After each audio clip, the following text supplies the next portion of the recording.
안녕하세요. 애청자 여러분, 어둠이 짙게 드리워지고 세상의 모든 소음이 잠든 시간, 오직 당신의 숨소리와 희미한 불빛만이 존재하는 이 순간, 고요한 밤, 수상한 그림자에 오신 것을 환영합니다. 저는 오늘 여러분의 적막한 밤을 서늘한 이야기들로 채워드릴 박슬기입니다. 오늘 우리가 함께 나눌 이야기들은 대부분 야간 근무라는 특별한 환경 속에서 벌어진 일들입니다.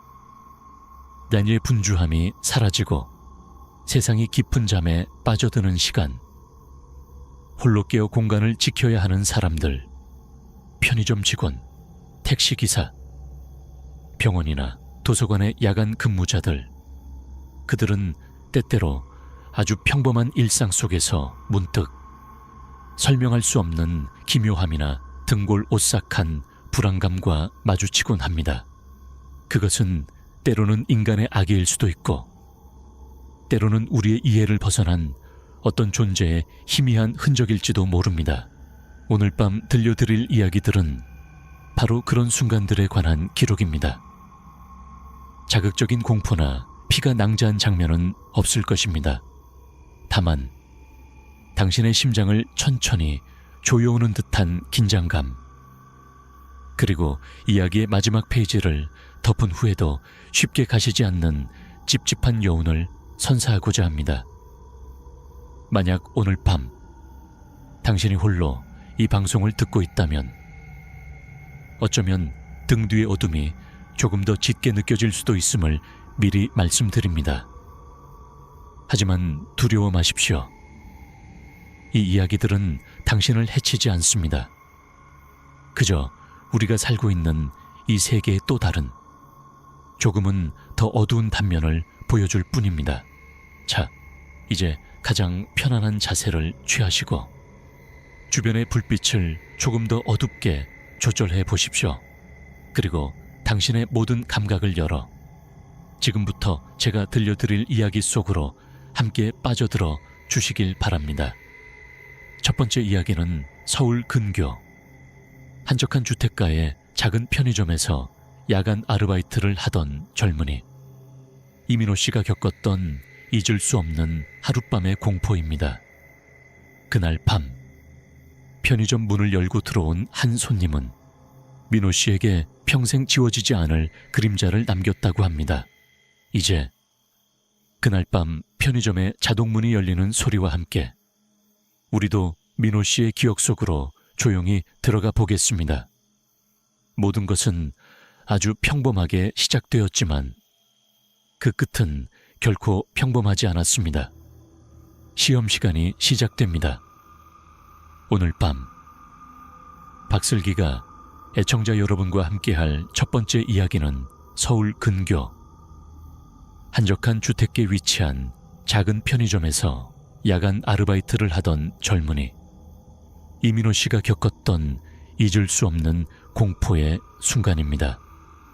그날 밤 편의점 문을 열고 들어온 한 손님은 민호 씨의 평범했던 일상에 지울 수 없는 검은 그림자를 드리웠습니다. 이민호 씨는 서울 근교, 예를 들어 분당이나 일산 같은 조용한 신도시의 한 작은 편의점에서 야간 아르바이트를 한 지 2년이 조금 넘었을 때였습니다. 대부분의 밤은 특별한 사건 없이 평온하게 지나갔습니다. 가끔 술에 취한 취객이 한밤중에 간식을 사러 오거나 장거리 운전에 지친 운전자가 잠을 깨기 위해 뜨거운 커피를 찾을 때가 있었지만 그 외에는 대체로 한가로운 시간의 연속이었습니다. 사실 민호 씨는 그 고요함을 꽤나 좋아하는 편이었습니다. 손님이 뜸한 시간에는 가져온 책을 읽거나 스마트폰으로 영상을 보기도 하고 때로는 카운터 뒤편에 좋아하는 팟캐스트를 작게 틀어놓고 시간을 보내곤 했습니다. 그날 밤도 처음에는 여느 때와 다를 바 없이 평범하게 시작되었습니다. 화요일 밤 새벽 1시 30분을 막 넘긴 시간이었습니다. 바깥 도로는 오가는 차 하나 없이 텅 비어 있었고 편의점 안에는 거의 30분 가까이 손님의 발길이 끊긴 상태였습니다. 오직 민호 씨 자신과 냉장고에서 흘러나오는 낮은 소음, 그리고 카운터 뒤편에서 희미하게 들려오는 범죄 팟캐스트 소리만이 그 공간을 채우고 있었습니다. 그는 팟캐스트 내용에 그다지 집중하고 있지도 않았습니다. 바로 그때 출입문 위에 달린 벨이 딸랑하고 울렸습니다. 한 남자가 편의점 안으로 들어섰습니다. 그는 회색 후드티를 입고 있었는데 후드는 야구 모자 위로 깊숙이 눌러쓰고 있었고 고개는 약간 숙인 채였습니다. 마치 자신의 얼굴을 보이고 싶지 않다는 듯한 모습이었습니다. 하지만 그것만으로는 특별히 이상할 것은 없었습니다. 특히 늦은 밤이나 날씨가 쌀쌀할 때면 그런 차림으로 들어오는 손님들은 종종 있었으니까요. 하지만 민호 씨의 시선을 사로잡은 것은 남자의 그 다음 행동이었습니다. 그는 들어오자마자 과자 코너 옆에 멈춰 서서는 무언가를 고르는 것 같지도 않으면서 그저 멍하니 서 있기만 했습니다. 처음에는 민호 씨도 그저 뭘 살지 고민 중인가 보다 하고 대수롭지 않게 생각했습니다. 하지만 5분이 지나고 10분이 흘러도 남자는 아무것도 집어들지 않았습니다. 그저 후드티 주머니에 두 손을 찔러 넣은 채 아주 천천히 과자 코너 주변을 서성거릴 뿐이었습니다. 그리고 이따금씩 아주 잠깐이지만 민호 씨가 있는 카운터 쪽을 힐끗 쳐다보곤 했습니다. 민호 씨는 애써 그를 노골적으로 쳐다보지 않으려 했지만 직감적으로 뭔가 이상하다는 느낌이 들기 시작했습니다. 뱃속에서부터 불길한 예감이 스멀스멀 올라오는 듯했죠. 그는 계산대 주변을 정리하는 척하면서 계산대 위에 설치된 볼록 거울이나 유리창에 비친 남자의 모습을 예의주시했습니다. 남자의 행동은 점점 더 이해하기 어려워졌습니다. 그는 여전히 아무것도 사지 않았고 그렇다고 편의점을 나갈 기미도 보이지 않았습니다. 그저 목적 없이 배회하는 듯한 그의 모습은 고요했던 편의점의 공기를 조금씩 무겁고 불안하게 만들고 있었습니다. 민호 씨의 심장 박동이 자신도 모르게 조금씩 빨라지기 시작했습니다. 이 불길한 침묵과 남자의 기묘한 행동 뒤에 무엇이 기다리고 있을지 그는 전혀 예측할 수 없었습니다. 이민호 씨의 시선은 계산대 위 볼록 거울과 유리창에 비친 남자의 모습에 고정되어 있었습니다. 남자는 여전히 아무것도 사지 않은 채 마치 유령처럼 과자 코너 주변을 배회하고 있었습니다. 그 숨막히는 침묵 속에서 민호 씨의 불안감은 점점 더 커져만 갔습니다. 민호 씨는 여전히 계산대 주변을 정리하는 척하며 남자의 동태를 살피고 있었습니다. 바로 그때 아주 작지만 분명한 부드러운 찰칵 하는 소리가 그의 귓가에 들려왔습니다. 처음에는 그게 무슨 소린지 알 수 없었습니다. 하지만 고개를 들어 다시 남자를 보았을 때 그는 남자가 어느새 편의점 출입문 쪽으로 걸어간 것을 깨달았습니다. 그리고 남자는 문이 잠금 장치에 무언가를 하고 있었습니다. 정확히 보이지는 않았지만 민호 씨는 자신이 분명히 문이 잠기는 소리를 들었다고 확신했습니다. 철컥 하는, 평소 자신이 퇴근할 때나 듣던 바로 그 소리였습니다. 말도 안 돼. 손님이 왜 문을 잠그지? 그의 머릿속이 하얗게 비는 듯 했습니다. 손님이 편의점 문을 안에서 잠그는 경우는 단 한 번도 없었습니다. 그것은 상식 밖의 행동이었습니다. 민호 씨는 애써 태연한 척하며 계산대를 돌아 나왔습니다. 마치 입구 근처에 있는 껌이나 작은 사탕 같은 상품들의 재고를 확인하려는 것처럼 자연스럽게 행동하려 했죠. 그의 진짜 목적은 출입문을 확인하는 것이었습니다. 그가 문에 다가가 손잡이를 밀어보았을 때 문은 꿈쩍도 하지 않았습니다. 그 순간 민호 씨의 위장이 쿵 하고 내려앉는 것 같았습니다. 문은 분명 안에서 잠겨 있었고 자신이 잠근 것이 아니었습니다. 심장이 미친 듯이 뛰기 시작했습니다. 그는 공포에 질린 표정을 감추려 애쓰며 천천히 남자가 있는 쪽으로 고개를 돌렸습니다. 다리가 자신의 것이 아닌 것처럼 후들거리고 무겁게 느껴졌습니다. 남자는 이제 카운터 근처에 있는 음료수 냉장고 쪽으로 아주 천천히 걸어오고 있었습니다. 여전히 그의 손에는 아무것도 들려있지 않았고 입에서는 단 한마디의 말도 나오지 않았습니다. 그저 무거운 침묵만이 편의점 안을 가득 채우고 있었죠. 민호 씨는 거의 반사적으로 계산대 뒤로 몸을 숨기듯 들어갔습니다. 그리고는 떨리는 손을 계산대 아래 선반으로 뻗어 그곳에 숨겨진 비상벨 버튼을 찾았습니다. 하지만 그의 손이 비상벨에 채 닿기도 전에 그는 남자의 손이 후드티 주머니 안에서 미세하게 움직이는 것을 보았습니다. 그때 그는 남자가 후드티 안에 무언가를 숨기고 있다는 것을 직감했습니다.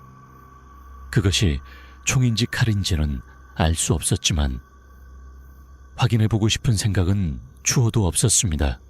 남자는 마침내 계산대 바로 앞까지 다가왔습니다. 그리고는 아주 약간, 정말 아주 약간 몸을 앞으로 숙이며 민호 씨가 지금까지 들어본 그 어떤 목소리보다도 더 침착하고 냉정한 목소리로 말했습니다. 어리석은 짓 하지 마. 내가 원하는 것만 순순히 내놓으면 모든 게 조용히 끝날 테니까. 그 말을 듣는 순간 민호 씨는 그 자리에 얼어붙었습니다. 진부한 표현처럼 들리겠지만 정말 그랬다고 그는 말했습니다. 뇌가 완전히 멈춰버린 것처럼 아무런 생각도 할 수 없었습니다. 그는 남자의 눈을 똑바로 바라보았습니다. 남자는 화가 난 것 같지도 긴장한 것 같지도 않았습니다. 그저 아무런 감정도 담기지 않은 텅 빈 눈으로 민호 씨를 응시하고 있을 뿐이었습니다. 민호 씨는 그 침착함이 남자가 차라리 소리라도 질렀을 때보다 훨씬 더 무섭게 느껴졌다고 했습니다. 그는 한 손은 계상이 서랍 근처에 올려두고 다른 한 손은 남자의 시야에서 보이지 않는 곳에 둔 채 비상벨을 눌러야 할지 말아야 할지 필사적으로 고민했습니다. 편의점의 비상벨은 일반적인 버튼 방식이 아니었습니다. 평평한 패드 형태로 되어 있어 최소 3초 이상을 꾹 누르고 있어야만 작동하는 방식이었습니다. 만약 남자가 눈치챈다면 그 3초라는 시간은 영원처럼 느껴질 것이 분명했습니다. 결국 그는 비상벨을 누르지 못했습니다. 그저 작게 고개를 끄덕였을 뿐입니다. 남자의 싸늘한 시선과 그가 숨기고 있을지 모를 흉기에 대한 공포가 그의 모든 용기를 앗아가 버린 것입니다. 고요한 편의점 안, 두 사람 사이에는 숨막히는 긴장감만이 감돌고 있었습니다. 그의 침착함이 오히려 더 큰 공포로 다가왔던 순간 이민호 씨는 계산대 아래 비상벨을 누르려던 손가락의 움직임을 멈췄습니다. 대신 그는 아주 작게 고개를 끄덕이며 남자의 요구에 따르기로 결정했습니다. 현금 말씀이신가요? 민호 씨는 간신히 목소리를 짜내 물었습니다. 남자는 대답 대신 마치 그의 순종적인 태도를 지켜보려는 듯 고개만을 살짝 까딱였습니다. 그 침묵과 무표정한 시선은 민호 씨의 심장을 더욱 조여왔습니다. 그는 천천히, 아주 천천히 개상의 서랍을 열었습니다. 혹시라도 갑작스러운 움직임으로 남자를 자극할까봐 극도로 조심하는 모습이었습니다. 서랍 안에는 그리 많은 돈이 들어있지 않았습니다. 야간 시간이라 대부분의 현금은 이미 중간 정산을 통해 금고에 보관된 후였죠. 대략 20만 원 남짓. 그날따라 유난히 적은 금액이었습니다. 민호 씨는 떨리는 손으로 지폐를 꺼내 계산대 위에 올려놓기 시작했습니다. 10,000원짜리 몇 장, 5,000원짜리 몇 장, 그리고 1,000원짜리들. 남자는 여전히 후드티 주머니에 한 손을 넣은 채 아무 말 없이 민호 씨의 행동을 지켜보고 있었습니다. 돈에는 전혀 손을 대지 않았습니다. 저 동전도 필요하세요. 민호 씨는 어떻게든 시간을 벌고 동시에 남자의 시선을 다른 곳으로 돌리기 위해 물었습니다. 하지만 남자는 그저 고개를 가로저을 뿐이었습니다. 바로 그때 남자가 고개를 흔드는 아주 짧은 순간 민호 씨의 시선이 무심코 계산대 위쪽으로 향했습니다. 그리고 그는 거의 정신을 잃을 뻔한 충격적인 사실을 발견했습니다. 늘 그 자리에 설치되어 편의점 내부를 비추고 있던 CCTV. 그 보안 카메라에 작은 빨간색 녹화 표시등이 꺼져 있었습니다. 깜빡이지도 않았습니다. 완전히 죽어 있는 것처럼 아무런 빛도 내지 않고 있었습니다. 민호 씨는 등골이 서늘해지는 것을 느꼈습니다. 왜 진작 알아채지 못했을까? 남자가 들어오기 전부터 꺼져 있었던 것일까? 아니면 자신이 한눈을 파는 사이 남자가 몰래 작동을 멈춰 놓은 것일까? 어느 쪽이든 그것은 이 상황이 결코 우발적인 강도 사건이 아님을 암시하는 듯 했습니다. 마침내 남자가 후드티 주머니에서 한 손을 꺼냈습니다. 하지만 다른 한 손은 여전히 주머니 속에 감춰져 있었죠. 그는 계산대 위에 놓인 지폐 뭉치를 재빨리 낚아채 자신의 주머니에 쑤셔 넣었습니다. 그리고는 다시 한번 민호 씨에게 몸을 가까이 기울였습니다. 민호 씨는 그의 숨결에서 퀴퀴한 담배 냄새와 싸한 민트껌 냄새가 섞여 나는 것을 느낄 수 있었습니다. 남자가 아주 낮은 목소리로 속삭였습니다. 이제 가만히 있어. 아무에게도 전화하지 마. 네가 그러면 내가 다 알 테니까. 민호 씨는 또다시 고개를 끄덕였습니다. 애써 태연한 표정을 지으려 했지만 입술이 파르르 떨리는 것을 막을 수는 없었습니다. 남자는 그런 민호 씨를 몇 초간 더 뚫어지게 쳐다보더니 천천히 뒤로 물러섰습니다. 이제 가겠지. 제발 그냥 가기만 해다오. 민호 씨는 속으로 간절히 빌었습니다. 하지만 그의 바람과는 달리 남자는 여전히 잠겨있는 출입문으로 향하는 대신 몸을 돌려 옆쪽 과자 진열대 통로로 걸어 들어갔습니다. 마치 다시 물건을 구경하려는 것처럼 태연한 모습이었습니다. 그때부터 진짜 공포가 시작되었다고 민호 씨는 말했습니다. 그는 이미 돈을 가져갔습니다. 그런데 왜 아직도 편의점 안에 남아있는 걸까요? 민호 씨는 이제 진열대 상단 너머로는 남자의 모습을 볼 수 없었습니다. 그는 계산대 뒤에 숨죽인 채 서 있었습니다. 지금이라도 창고로 도망쳐야 할까? 아니면 남자의 말대로 가만히 있어야 할까? 만약 그가 정말 흉기를 가지고 있고 자신이 움직이기를 기다리고 있다면 매 순간이 고문처럼 느껴졌고 시간은 마치 멈춰버린 듯 했습니다. 얼마나 지났을까? 편의점 안쪽에서 덜컥 하는 금속성 마찰음과 함께 음료수 냉장고 문이 열리는 소리가 들려왔습니다. 남자가 뒤쪽에서 무언가를 하고 있는 것이 분명했습니다. 민호 씨의 머릿속은 온갖 끔찍한 상상으로 가득 찼습니다. 그가 음료수를 꺼내는 것이 아니라 자신을 해칠 무언가를 찾고 있는 것이라면, 이 모든 것이 돈 때문이 아니었다면 더 이상 참을 수 없었습니다. 민호 씨의 손은 극도로 떨렸지만 그는 다시 한번 계산대 아래로 손을 뻗어 가방 속에 숨겨둔 자신의 휴대폰을 꺼내려 했습니다. 이제 남자가 보든 말든 상관없었습니다. 어떻게든 도움을 요청해야 했습니다. 하지만 그가 휴대폰 잠금 화면을 풀고 막 다이얼 패드를 열려는 순간 계산대 쪽으로 급하게 다가오는 발소리가 들렸습니다. 그는 반사적으로 휴대폰을 다시 가방에 떨어뜨리고 고개를 들었습니다. 남자가 다시 그의 앞에 서 있었습니다. 하지만 이번에는 그의 모습이 조금 달라 보였습니다. 어딘가 초조해 보였고 심지어 아주 약간이지만 후회하는 듯한 기색마저 느껴졌습니다. 그는 잠겨있는 출입문을 한번 흘끗 보고는 다시 민호 씨를 바라보았습니다. 그리고는 아무 말 없이 출입문으로 다가가 잠금 장치를 풀고 밖으로 나갔습니다.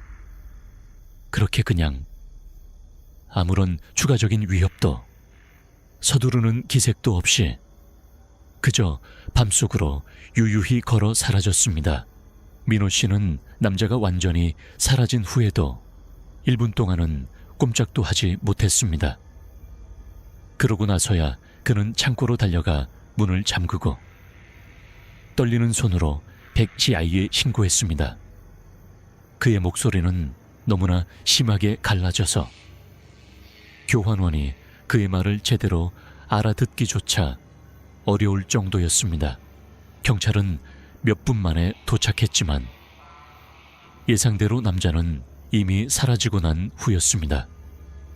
경찰은 CCTV 영상을 확인했지만 민호 씨가 우려했던 대로 계산대 위쪽 카메라는 정확히 그 시점부터 작동을 멈춘 상태였습니다.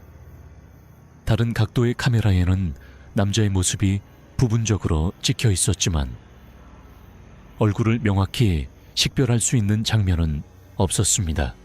경찰은 단순 강도 사건으로 보고 아마 돈이 급했던 사람의 일회성 범행일 것이라고 말했습니다. 하지만 민호 씨는 그렇게 생각하지 않았습니다. 만약 단지 돈 때문이었다면 왜 그렇게 오랫동안 편의점 안을 배회하며 이상한 행동을 보였을까요? 왜 자신을 그런 식으로 조용히 협박하며 심리적인 압박감을 주었을까요?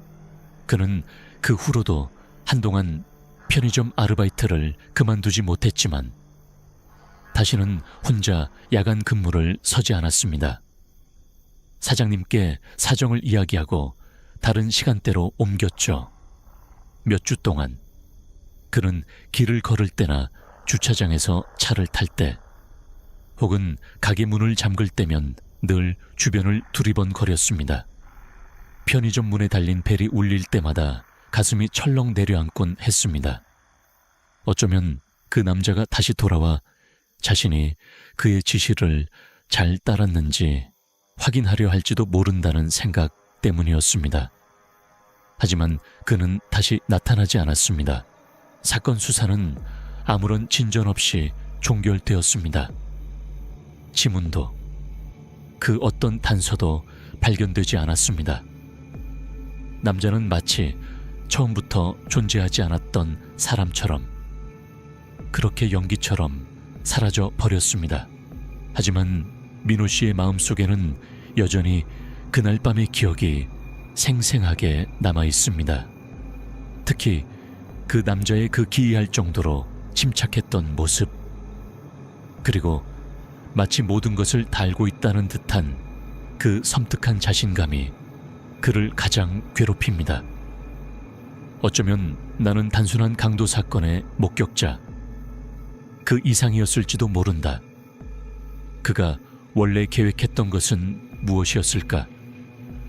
그리고 왜 마지막 순간에 마음을 바꾼 것일까? 그는 결코 그 답을 알 수 없을 것입니다. 그날 밤의 기억은 수백 번도 더 그의 머릿속에서 재생된다고 합니다. 그리고 이제 괜찮아졌다고 생각할 때쯤이면 문득 문 잠그는 소리, 후드티 주머니에 손을 넣은 남자의 모습, 혹은 냉장고 문 열리는 소리 같은 아주 사소한 것들이 다시 그 끔찍한 기억을 불러일으키곤 한다고 했습니다. 그는 이 이야기를 좀처럼 다른 사람에게 하지 않지만 오늘 밤처럼 가끔은 이렇게 말로 표현해야만 한다고 했습니다. 그 모든 것이 정말로 일어났던 일이며 자신이 그 속에서 살아남았다는 것을 스스로에게 다시 한번 확인시키기 위해서라고 말입니다. 이민호 씨가 편의점에서 겪었던 그날 밤의 일은 우리에게 야간 근무라는 고립된 환경이 얼마나 예측 불가능한 위험에 노출될 수 있는지를 생생하게 보여주었습니다. 특히 범인의 그 기이할 정도로 침착했던 태도와 계산된 듯한 행동들은 단순한 강도를 넘어선 어떤 악의마저 느끼게 하며 듣는 내내 손에 땀을 쥐게 만들었죠. 가게라는 한정된 공간에서의 공포도 이럴진데 만약 움직이는 밀실인 자동차 안에서, 그것도 낯선 목적지로 향하는 손님과 단둘이 남겨진다면 어떨까요? 오늘 밤 두 번째 이야기는 수원에서 오랜 시간 야간 택시를 운행해온 박철수 씨로부터 온 사연입니다.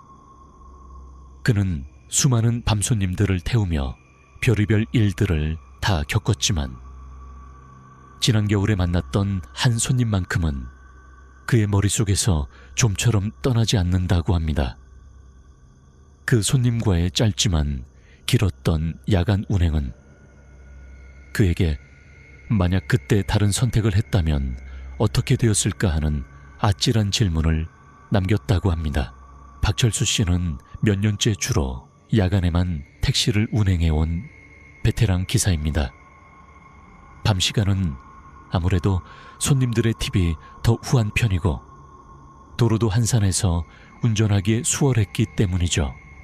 그동안 그는 술에 취해 행패를 부리는 대학생들부터 말없이 창밖만 바라보는 과묵한 손님, 그리고 때로는 어딘가 수상쩍은 분위기를 풍기는 사람들까지 정말 다양한 종류의 야간 손님들을 만나왔습니다. 대부분은 그저 하룻밤의 해프닝으로 지나갔지만 지금부터 들려드릴 그날 밤의 손님만큼은 그의 운전 경력 전체를 통틀어 가장 기이하고도 섬뜩한 기억으로 남아있다고 합니다. 철수 씨는 사실 이 이야기를 누구에게도 쉽게 털어놓지 못했다고 합니다. 하지만 밤마다 그 기억이 되살아나 잠을 설치기 일쑤였고 어쩌면 이렇게 말로라도 풀어내는 것이 조금이나마 도움이 될까 싶어 저희에게 사연을 보내왔다고 하셨습니다. 그날은 목요일 밤 새벽 2시 30분을 막 넘긴 시간이었습니다.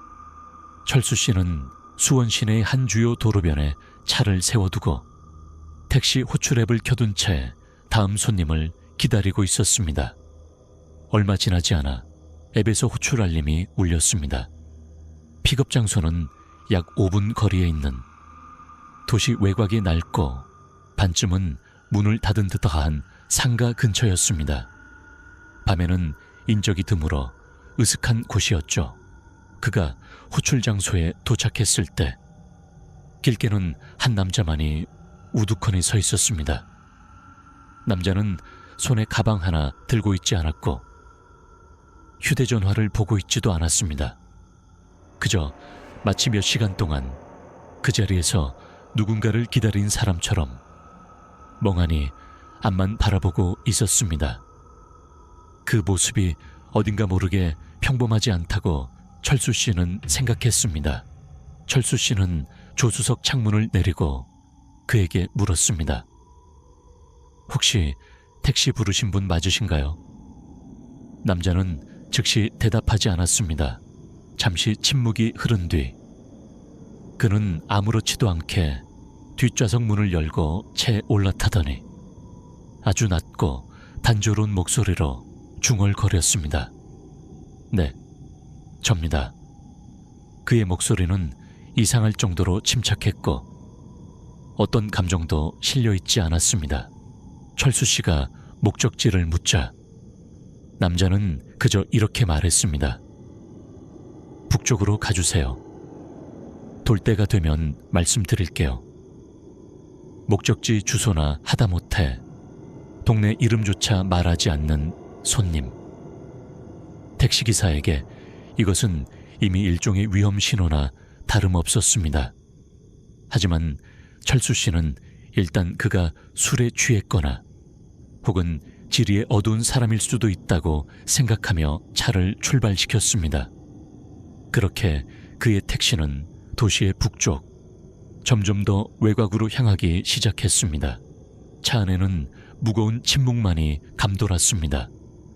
이따금씩 남자는 여기서 좌회전이요 혹은 계속 직진하세요 같은 아주 짧고 모호한 지시만을 내릴 뿐이었습니다. 그의 목소리에는 여전히 어떤 감정도 작은 대화의 의지조차 느껴지지 않았습니다. 철수 씨는 어색한 분위기를 깨보려고 혹시 퇴근하시는 길이신가요? 하고 말을 건네보았지만 남자는 아무런 대답도 하지 않았습니다. 그저 깊은 침묵만이 돌아올 뿐이었죠. 철수 씨는 점점 더 불안감을 느끼기 시작했습니다. 마치 실체가 없는 유령이라도 태우고 가는 듯한 그런 기묘하고도 불쾌한 느낌이었습니다. 차가 출발한 지 약 20분쯤 지났을까. 그들은 이미 도시의 불빛이 거의 사라진 낡은 공장 건물들과 버려진 창고들만이 드문드문 보이는 황량한 공단 지역 깊숙이 들어와 있었습니다. 가로등조차 거의 없는 한밤중에는 그 누구도 특별한 이유 없이는 찾아오지 않을 그런 곳이었습니다. 이 낯선 손님은 대체 왜 이런 곳으로 향하고 있는 것일까요? 철수 씨의 등줄기에는 자신도 모르게 식은땀이 흐르기 시작했습니다. 수원 외곽에 황량한 공단 지역 깊숙이 들어온 박철수 씨의 택시 안에는 숨막히는 정적만이 감돌았습니다. 가로등 불빛조차 드문 그곳에서 낯선 손님은 여전히 아무런 목적지도 말하지 않은 채 그저 앞만 응시하고 있었습니다. 철수 씨의 불안감은 점점 더 커져만 갔습니다. 마침내 택시가 낡은 창고 건물들 사이 인적이라고는 전혀 느껴지지 않는 막다른 길에 다다랐을 때 철수 씨는 차를 세우고 손님에게 물었습니다. 여기가 목적지이신가요? 손님은 한동안 창밖의 어둠을 물끄러미 바라볼 뿐 아무런 대답도 하지 않았습니다. 마치 철수 씨의 질문을 듣지 못한 사람처럼 말이죠. 그 침묵이 너무나도 길고 무겁게 느껴져 철수 씨는 자신도 모르게 마른 침을 삼켰습니다. 몇 초가 흘렀을까. 마침내 손님이 아주 낮고 무거운 목소리로 입을 열었습니다. 그 목소리는 이전의 단조로움과는 달리 어딘가 감정이 실린 듯 했지만 그 감정의 정체를 알 수 없어 더욱 불길하게 느껴졌습니다. 예전에는 생각할 게 있을 때 여기 오곤 했죠.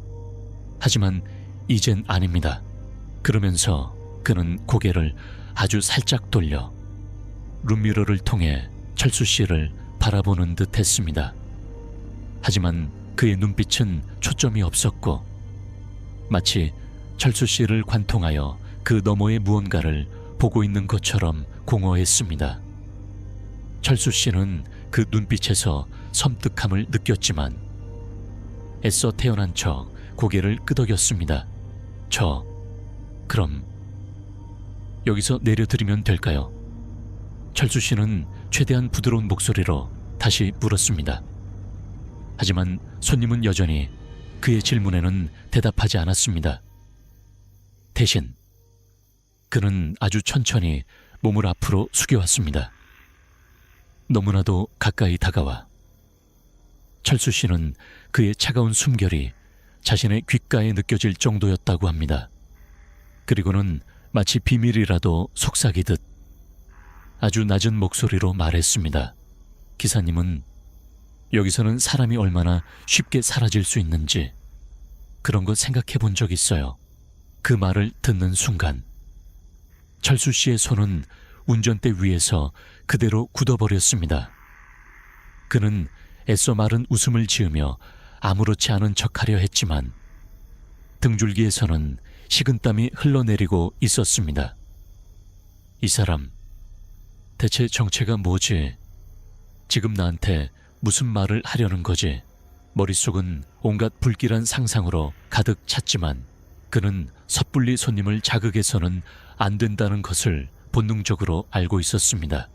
손님은 다시 천천히 등받이에 몸을 기댔습니다. 하지만 여전히 차에서 내릴 생각은 없어 보였습니다. 그는 그저 무릎 위에 올린 자신의 손가락을 가볍게 까딱거리며 창밖의 어둠을 물끄러미 바라볼 뿐이었습니다. 철수 씨는 숨소리조차 크게 내지 않으려 애썼습니다. 얼마 지나지 않아 손님은 또다시 혼잣말처럼 중얼거리기 시작했습니다. 그의 말은 앞뒤도 맞지 않았고 도무지 그 의미를 파악하기 어려웠지만 그 내용 하나하나는 너무나도 섬뜩했습니다. 어떤 사람들은 집에 돌아갈 자격이 없죠. 나쁜 일이 생기기 전에는 항상 이렇게 조용해지더군요. 그것이 철수 씨를 향한 말인지 아니면 그저 그의 머릿속 생각을 읊조리는 것인지 알 수 없었습니다. 하지만 그 모호함이 오히려 공포를 더욱 증폭시켰습니다. 철수 씨는 이대로는 안 되겠다고 판단했습니다. 그는 어떻게든 이 위험한 상황에서 벗어나야 했습니다. 손님, 미터기가 계속 올라가고 있습니다. 만약 여기에 더 머무르시려거든 제가 근처 주유소나 좀 더 안전한 곳에 내려드리는 게 어떨까 합니다만 그 말을 듣자 손님의 고개가 휙 하고 철수 씨를 향해 돌아갔습니다. 그리고 그의 목소리는 이전보다 한 옥타브는 낮아진 듯 위협적인 어조로 물었습니다. 그렇게 내가 떠나길 바랍니까? 그의 눈빛은 더 이상 공허하지 않았습니다. 그 안에는 마치 사냥감을 노려보는 맹수처럼 차갑고 날카로운 무언가가 번뜩이고 있었습니다. 그 순간 철수 씨는 자신이 지금 생명의 위협을 받고 있다는 것을 명확히 깨달았습니다. 인적 없는 공단지역 막다른 길 그리고 차 안에는 분명 정상이 아닌 이 낯선 남자와 단둘이 갇혀 있었습니다. 그의 심장은 공포로 인해 터질 것처럼 요동치기 시작했습니다. 손님의 싸늘한 질문과 번뜩이는 눈빛 앞에서 박철수 씨는 온몸에 피가 얼어붙는 듯한 공포를 느꼈습니다. 하지만 그는 애써 침착함을 유지하며 이 위험한 상황을 벗어날 방법을 필사적으로 생각해야 했습니다.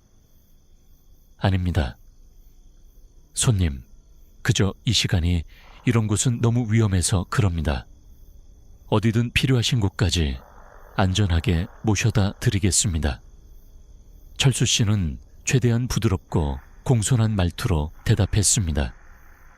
그의 손은 여전히 운전대를 꽉 쥐고 있었고 심장은 금방이라도 터질 것처럼 요동치고 있었습니다. 손님은 한동안 아무 말 없이 철수 씨를 뚫어지게 쳐다보았습니다. 그 침묵의 시간이 너무나도 길게 느껴져 철수 씨는 자신이 혹시라도 코트 안에서 무언가를 꺼내려는 것은 아닐까 하는 끔찍한 상상까지 했습니다. 마침내 손님의 입가에 기묘한 미소가 떠올랐습니다. 그것은 결코 유쾌한 미소가 아니었습니다. 마치 당신이 모르는 무언가를 알고 있는 사람이 짓는 듯한 차갑고도 의미심장한 그런 종류의 미소였습니다. 기사님은 혹시 이체 타고 싶어 하지 않았던 사람을 태운 적은 없고요. 손님의 그 알 수 없는 질문에 철수 씨는 아무런 대답도 할 수 없었습니다. 그저 가슴이 더욱 세차게 방망이질 칠 뿐이었습니다. 그는 더 이상 이 대화를 이어가서는 안 되겠다고 판단했습니다. 그는 조용히 차의 기어를 다시 주행 상태로 바꾸고 아주 천천히 차를 앞으로 움직이기 시작했습니다. 혹시라도 손님이 목적지를 말하거나 큰 길로 나가면 스스로 내릴지도 모른다는 작은 희망을 품고서 말입니다. 하지만 차가 움직이기 시작하자 손님은 다시 입을 열었습니다. 이번에는 마치 오래전 추억이라도 이야기하는 것처럼 이상할 정도로 차분하고 낮은 목소리였습니다.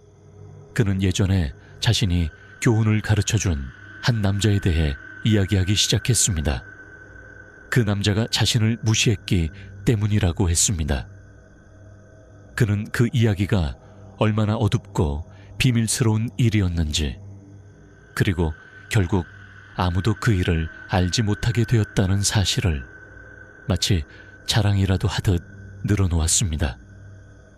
그의 이야기는 구체적인 폭력 묘사 없이도 충분히 위협적이었고 그 안에 담긴 악의는 철수 씨의 온몸을 떨리게 만들었습니다. 사람들은 밤에는 주의를 기울이지 않아요. 손님이 계속해서 중얼거렸습니다. 듣고 싶지 않은 건 듣지 않으려 하죠.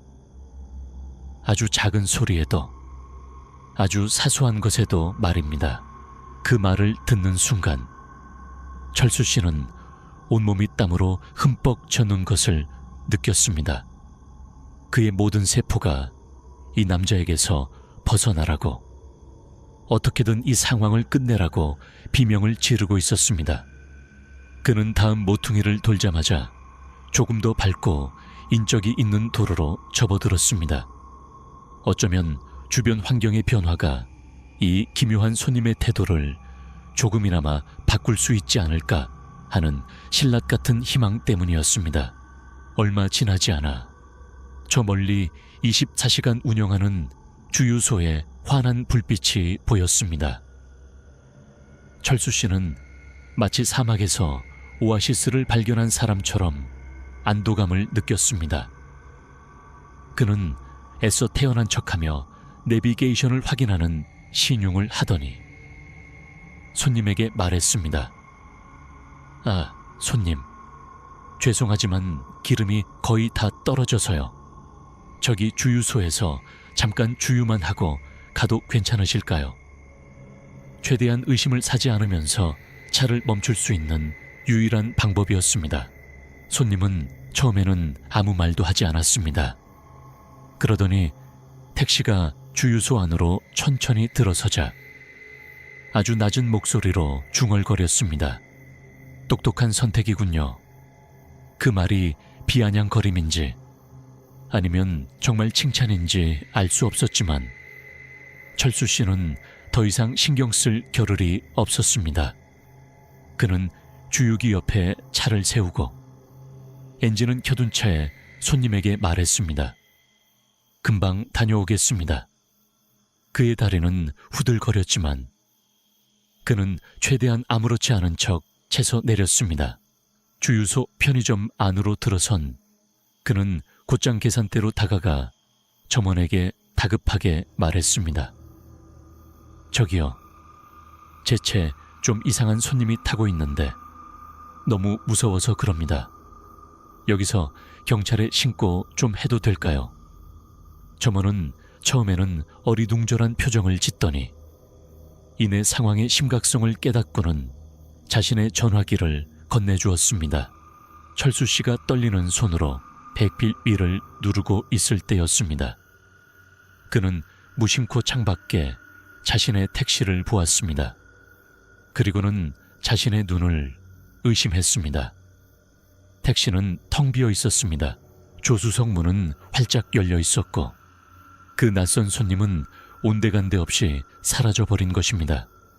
정말 1분도 채 되지 않은 시간이었는데 말입니다.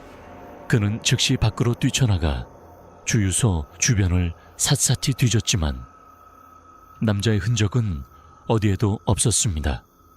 마치 처음부터 존재하지 않았던 사람처럼 그렇게 감쪽같이 사라져버린 것입니다. 약 10분 후 경찰이 도착했고 철수 씨는 그날 밤 있었던 모든 일을 자세히 설명했습니다. 남자의 인상착에 이동 경로, 심지어 내비게이션 기록까지 보여주며 협조했습니다. 경찰은 주변을 수색했지만 역시나 아무것도 발견하지 못했습니다. 한 경찰관은 혹시 그가 너무 피곤하거나 스트레스를 받아서 환각을 본 것은 아니냐고 조심스럽게 묻기도 했지만 철수 씨는 자신이 보고 들은 모든 것이 생생한 현실이었다고 확신했습니다. 결국 경찰은 간단한 보고서를 작성하고 철수 씨에게 그날 밤은 더 이상 운행하지 말고 집으로 돌아가 쉬라고 권했습니다. 그는 아무 말 없이 그들의 말에 따랐습니다. 집으로 돌아온 철수 씨는 차를 주차하고도 1시간 동안이나 꼼짝 않고 어두운 차 안에 앉아 있었다고 합니다. 그날 밤 만약 그 주유소에 들르지 않았다면 어떻게 되었을까 하는 생각이 그의 머릿속을 떠나지 않았습니다. 그 남자가 정말 무언가를 계획했던 것인지 아니면 그저 그를 겁주려 했던 것인지 알 수 없었습니다. 하지만 그를 가장 혼란스럽게 만드는 것은 그 남자가 그토록 짧은 시간에 그렇게 완벽하게 사라질 수 있었다는 사실입니다. 마치 처음부터 존재하지 않았던 것처럼 말이죠. 하지만 그는 압니다. 그 남자는 분명히 존재했었다는 것을 그의 얼굴, 그의 목소리, 그리고 그가 풍기던 그 싸늘한 분위기까지 모든 것이 너무나도 생생하게 기억나기 때문입니다. 철수 씨는 지금도 가끔 그날 밤 지나갔던 공단 지역을 운행할 때면 자신도 모르게 룸미러를 좀 더 자주 확인하게 된다고 합니다. 혹시라도 그 낯선 동승자가 다시 한번 자신의 택시에 오르지는 않을까 하는 불안감 때문입니다. 박철수 기사님이 경험했던 그날 밤의 일은 고립된 공간에서 낯선 이와 단둘이 마주했을 때 인간이 느낄 수 있는 극도의 공포와 함께 설명할 수 없는 존재에 대한 의문을 동시에 남겼습니다. 특히 그 손님이 주유소에서 그렇게 순식간에 사라져버렸다는 마지막 부분은 어쩌면 그가 처음부터 평범한 인간이 아니었을지도 모른다는 섬뜩한 상상까지 하게 만들죠. 움직이는 밀실인 택시 안에서의 공포도 이럴진데 만약 수많은 책들 사이에 홀로 남겨진 밤의 정적만이 감도는 거대한 도서관이라면 어떨까요? 오늘 밤 세 번째 이야기는 서울의 한 대학교에서 야간 사서 아르바이트를 했던 최유진 씨로부터 온 사연입니다. 그녀는 추가 수당과 함께 평화로운 고독을 기대하며 자원했던 그 야간 근무가 오히려 그녀의 삶에서 가장 기이하고도 불안한 기억으로 남게 될 줄은 꿈에도 몰랐다고 합니다.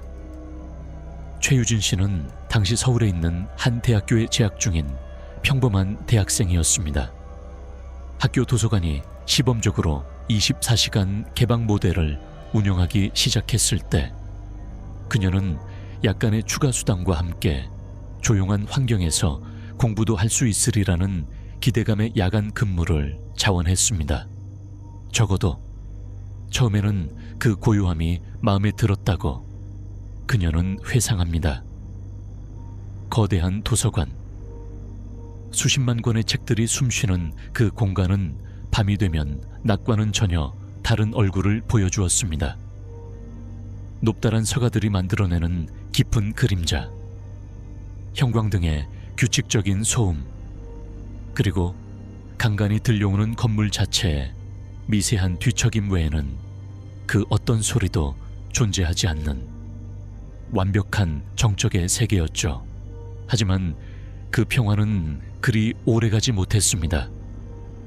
처음에는 아주 사소한, 그래서 대수롭지 않게 넘길 수 있는 그런 일들이었습니다. 분명히 가지런히 정돈해 두었던 열람실 책상 의자가 다음날 아침이면 살짝 빼어져 있거나, 반납된 책들을 담아두는 카트가 자신이 마지막으로 놓아둔 자리가 아닌 다른 곳에 덩그러니 놓여있기도 했습니다. 자신이 분명히 껐다고 생각했던 특정 구역의 불이 다음 순찰 때 보면 다시 켜져 있는 일도 있었죠. 유진 씨는 처음에는 그저 아침 일찍 출근하는 청소부 아주머니들이 물건을 옮겼거나 혹은 자신이 깜빡 잊고 실수한 것이라고 생각했습니다. 새벽 2시, 맛없는 인스턴트 커피로 겨우 잠을 쫓으며 버티고 있을 때면 누구나 건망증이 심해지기 마련이니까요. 그렇게 그녀는 스스로를 다독이며 그런 작은 이상 현상들을 애써 무시하려 했습니다. 하지만 시간이 지날수록 그 이상한 일들은 점점 더 무시하기 어려워졌습니다. 안내 데스크 위에 분명히 놓아두었던 업무용 클립보드가 다음날 감쪽같이 사라져버리거나, 방금 자신이 직접 석에 가지런히 꽂아두었던 책들이 잠시 후 다시 돌아와 보면 순서가 뒤죽박죽 엉망이 되어 있는 일이 반복되었습니다. 가장 섬뜩했던 것은 그 모든 현상들이 단순히 어질러지거나 흐트러진 느낌이 아니었다는 점입니다. 마치 누군가가 일부러 유진 씨 자신이 알아채기를 바라는 것처럼 아주 교묘하고 의도적으로 상황을 만들어내는 듯한 느낌을 받았다고 합니다. 그녀는 한 번은 너무나도 기가 막혀서 아무도 없는 빈 도서관을 향해 참 재미있으시네요 하고 혼잣말을 내뱉은 적도 있다고 했습니다. 혹시라도 다른 야간 아르바이트생이 장난을 치는 것은 아닐까 하는 생각에서였죠. 하지만 그 넓고 텅 빈 공간에는 그녀 외에는 아무도 없었습니다. 그러던 어느 날 밤이었습니다. 유진 씨는 잠깐 휴식을 취하기 위해 직원용 화장실에 다녀왔습니다. 불과 5분 남짓 자리를 비웠을 뿐이었습니다.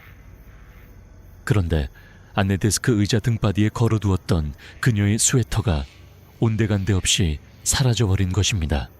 접혀있거나 다른 곳으로 옮겨진 것이 아니라 그냥 그 자리에서 증발해버린 것처럼 말입니다. 그녀는 도서관 전체를 샅샅이 뒤졌고 분실물 보관함까지 확인했지만 스웨터는 어디에도 없었습니다. 왠지 모르겠지만 그 순간 이전의 그 어떤 자잘한 사건들보다도 더 큰 충격과 함께 불길한 예감이 그녀를 덮쳤다고 합니다. 그것은 단순한 물건 분실이 아니었습니다. 마치 누군가가 자신에게 보내는 경고 혹은 지극히 개인적인 영역을 침범당한 듯한 불쾌하고도 섬뜩한 느낌이었습니다. 이전까지의 일들은 그저 기이하다 정도로 넘길 수 있었지만 스웨터의 실종은 그녀로 하여금 이 도서관에 정말로 무언가가 존재하며 그 무언가가 자신을 인지하고 있음을 확신하게 만들었습니다. 그날 밤 유진 씨는 처음으로 야간 근무를 하는 것이 진심으로 두렵다고 느꼈습니다. 최유진 씨의 스웨터가 감쪽같이 사라진 그날 밤 이후, 그녀는 더 이상 도서관의 야간 근무를 예전처럼 아무렇지 않게 생각할 수 없게 되었습니다. 그 일은 단순한 분실 사건이 아니라 보이지 않는 누군가가 자신에게 보내는 명백한 신호처럼 느껴졌기 때문입니다. 다음 날 아침, 유진 씨는 밤새 뒤척인 탓에 퀭한 얼굴로 관장님 혹은 팀장님을 찾아갔습니다. 그녀는 간밤에 있었던 스웨터 분실 사건과 그동안 자신이 겪었던 자잘하지만 신경 쓰이는 일들에 대해 모두 털어놓았습니다. 그리고 혹시라도 좋으니 CCTV 영상을 한번 확인해 줄 수 있겠냐고 간곡히 부탁했습니다. 그녀는 극적인 무언가를 기대한 것은 아니었습니다. 그저 자신이 점점 예민해져서 헛것을 보는 것은 아닌지, 아니면 정말로 무언가 이상한 일이 벌어지고 있는 것인지, 그저 어떤 식으로든 설명을 듣고 싶었을 뿐이었습니다. 하지만 CCTV 영상 속에 담긴 광경은 그녀의 피가 차갑게 식는 것을 느끼게 하기에 충분했습니다. 영상은 유진 씨가 안내 데스크를 떠나 직원 휴게실로 향하는 모습부터 시작되었습니다. 그녀가 시야에서 사라지고 약 30초쯤 지났을까, 저 멀리 비문학서가 끝, 평소에는 불빛이 잘 들지 않아 어두컴컴한 그림자 속에 숨겨져 있던 한 남자가 프레임 안으로 천천히 걸어 들어왔습니다. 그는 마치 오랫동안 그곳에서 미동도 없이 유진 씨를 지켜보고 있었던 것처럼 보였습니다. 남자는 아주 느리고 신중한 걸음걸이로 똑바로 안내 데스크를 향해 다가왔습니다. 그리고는 너무나도 태연하게 유진 씨의 의자 등받이에 걸려있던 스웨터를 집어들고는 다시 왔던 길을 따라 서가 깊숙한 어둠 속으로 소리 없이 사라졌습니다. 모든 것이 너무나도 조용하고 자연스러워서 마치 유령의 움직임을 보는 듯 했습니다.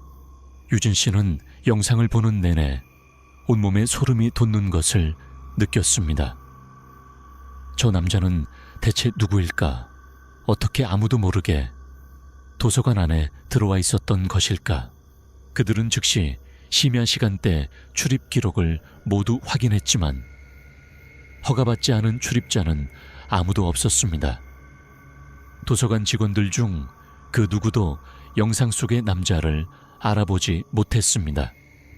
결국 경찰에 신고했지만 경찰 역시 그가 강제로 침입했다거나 유진 씨를 직접적으로 위협했다는 증거가 없는 한 적극적으로 수사하기는 어렵다는 말만 되풀이할 뿐이었습니다.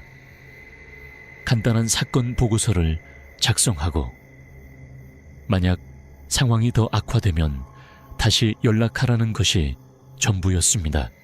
그날 밤 유진 씨는 한숨도 자지 못했습니다. 어둠 속에서 불쑥 나타나 자신의 스웨터를 가져갔던 그 남자의 모습이 머릿속에서 떠나지 않았습니다.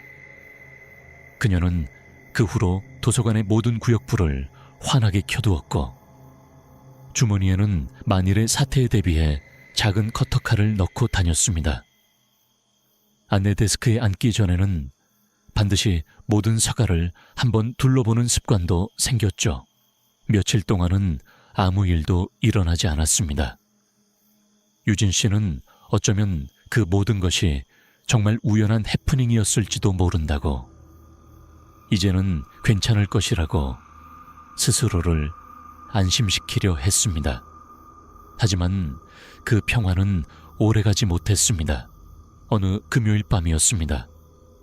유진 씨가 잠시 서류를 정리하고 있는데 자신의 책상 한가운데에 이전에는 없었던 하얀색 카드 한 장이 놓여 있는 것을 발견했습니다.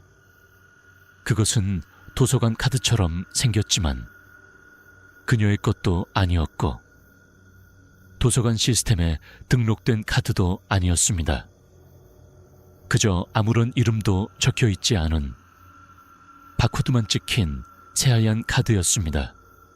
그날 밤 아무도 도서관에 출입한 기록이 없다는 것을 그녀는 2번이나 확인했습니다.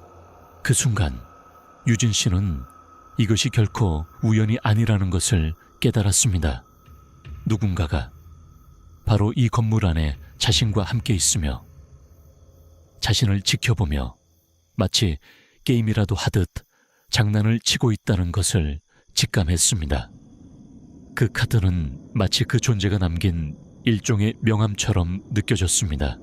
그녀는 이번에는 아무에게도 이 사실을 알리지 않았습니다. 괜히 소란을 피웠다가 상황이 더 악화될까봐 두려웠기 때문입니다. 그저 모든 조명을 켜둔 채 잠금 해제된 휴대폰을 손에 꼭 쥐고 제발 이 모든 것이 여기서 멈추기를 간절히 기도할 뿐이었습니다. 그리고 바로 다음 날 밤 최악의 사건이 벌어졌습니다.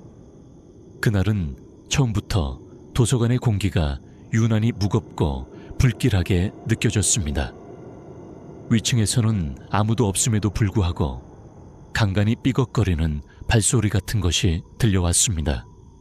새벽 3시경 유진 씨는 반납된 책들을 정리하기 위해 뒤쪽 위인전 코너로 향했습니다. 그녀가 책수레를 밀고 막 서가 모퉁이를 돌려던 순간 아주 작지만 분명한 팅 하는 소리가 들렸습니다. 마치 금속성의 무언가가 타일 바닥에 떨어지는 듯한 소리였습니다. 그녀는 그 자리에 얼어붙었습니다. 몇 분 같은 몇 초가 흘렀을까요? 그녀는 천천히 책수레를 앞으로 밀며 모퉁이를 돌아섰습니다. 그리고 바닥에 떨어져 있는 그것을 보고 말았습니다. 자신이 안내 데스크 위에 놓아두었던 커터칼이었습니다. 칼날이 활짝 펼쳐진 채로 그녀는 아무런 소리도 듣지 못했습니다. 누군가 다가오는 기척도 떠나가는 기척도 전혀 느끼지 못했습니다. 하지만 그것은 분명 자신이 그곳에 두지 않은 물건이었고 그것은 방금 전까지 아무런 소리 없이 자신의 아주 가까운 곳까지 누군가가 다가왔었다는 명백한 증거였습니다. 더 이상 생각할 겨를도 없었습니다. 유진 씨는 비명을 지르며 도망쳤습니다. 열쇠를 움켜쥐고 직원 휴게실 문을 거칠게 닫고는 안에서 걸어 잠갔습니다.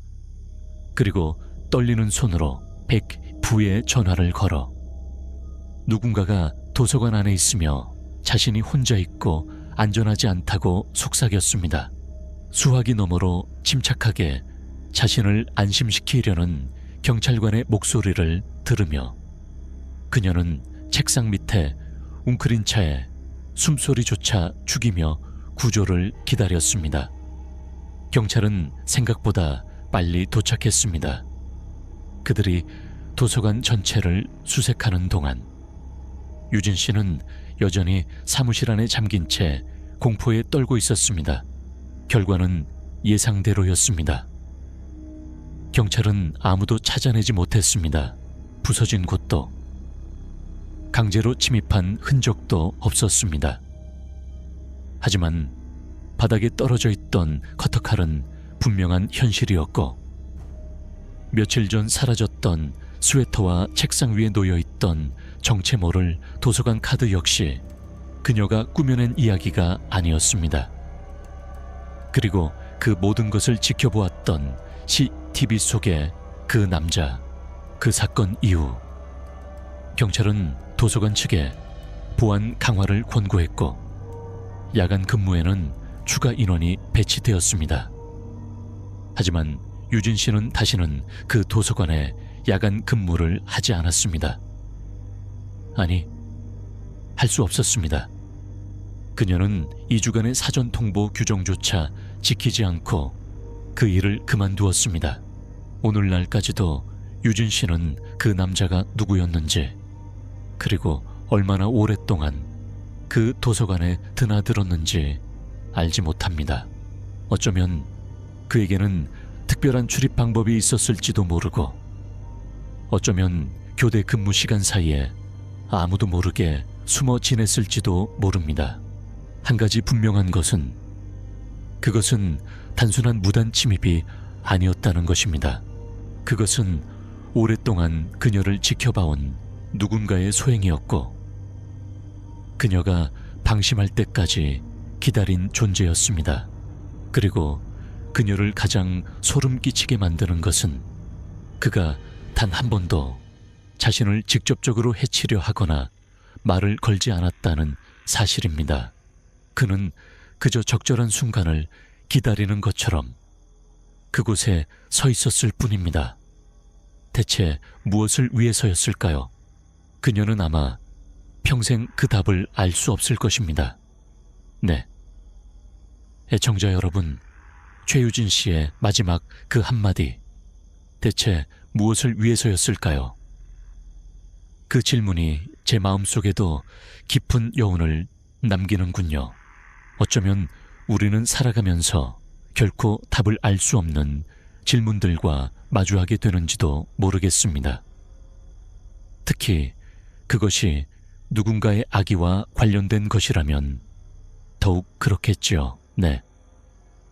애청자 여러분, 최유진 씨의 마지막 그 한마디, 대체 무엇을 위해서였을까요? 그 질문이 제 마음속에도 깊은 여운을 남기는군요. 어쩌면 우리는 살아가면서 결코 답을 알 수 없는 질문들과 마주하게 되는지 또 모르겠습니다. 특히 그것이 누군가의 악의와 관련된 것이라면 더욱 그렇겠지요. 유진 씨는 그 끔찍했던 밤들을 뒤로 하고 황급히 도서관을 떠났지만 그곳에서의 기억은 마치 지워지지 않는 낙인처럼 그녀의 삶에 깊숙이 새겨졌습니다. 새로운 아르바이트를 구하고 다시 평범한 대학 생활로 돌아가려 애썼지만 밤의 정적은 더 이상 그녀에게 평화로운 휴식의 시간이 되지 못했습니다. 혼자 남겨진 방 안, 창밖의 작은 소리에도 깜짝 놀라기 일쑤였고, 어둠 속에서는 늘 누군가의 시선이 느껴지는 듯한 불안감에 시달려야 했습니다. 특히 책이 많은 곳, 예를 들어 서점이나 다른 학교 도서관에 갈 때면 자신도 모르게 서가 사이의 깊은 그림자를 살피는 버릇이 생겼다고 합니다. 혹시라도 그곳에서 CCTV 영상 속의 그 남자처럼 누군가가 자신을 지켜보고 있지는 않을까 하는 두려움 때문이었죠. 그 남자는 결코 유진 씨에게 직접적인 해를 가하지 않았습니다.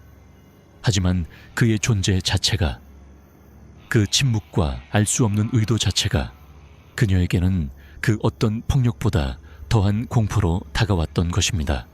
가끔 유진 씨는 밤늦게 잠들지 못하고 뒤척일 때면 문득 그 남자가 가져갔던 스웨터를 떠올린다고 합니다. 그리고 책상 위에 놓여있던 그 정체 모를 도서관 카드, 그리고 마지막으로 마주했던 칼날이, 번뜩이던 커터칼까지, 그 모든 것들이 그저 악몽이기를 바랐지만 그것들은 너무나도 생생한 현실이었습니다. 그녀는 여전히 그 남자가 누구였는지, 왜 자신에게 그런 기이한 방식으로 접근했는지 알지 못합니다. 그저 그가 남긴 공포의 조각들을 끌어모으며 만약 그때 라는 가정들을 끝없이 되풀이할 뿐입니다.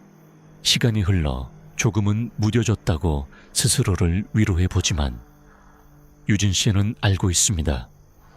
그날 밤 도서관의 어둠 속에서 마주했던 그 숨막히는 공포는 그녀의 삶 속에서 영원히 끝나지 않은 밤으로 남아있을 것이라는 것을요. 그리고 어쩌면 그 남자는 지금도 어딘가에서 또 다른 누군가를 그렇게 소리 없이 지켜보고 있을지도 모른다는 섬뜩한 상상을 떨쳐내기 어렵다고 합니다. 네. 애청자 여러분, 오늘 밤 저희가 준비한 이야기는 여기까지입니다. 어둠 속에는 우리가 알지 못하는 많은 그림자들이 숨어 있을지 모릅니다. 하지만 그 그림자들이 여러분의 평온한 밤을 방해하지 않기를 바랍니다. 부디 오늘 밤 섬뜩한 이야기들은 이야기로만 남겨두시고 편안하고 안전한 잠자리에 드시길 바랍니다. 안녕하세요. 속삭이는 밤 이야기의 박슬기입니다. 청취자 여러분, 안녕히 주무세요.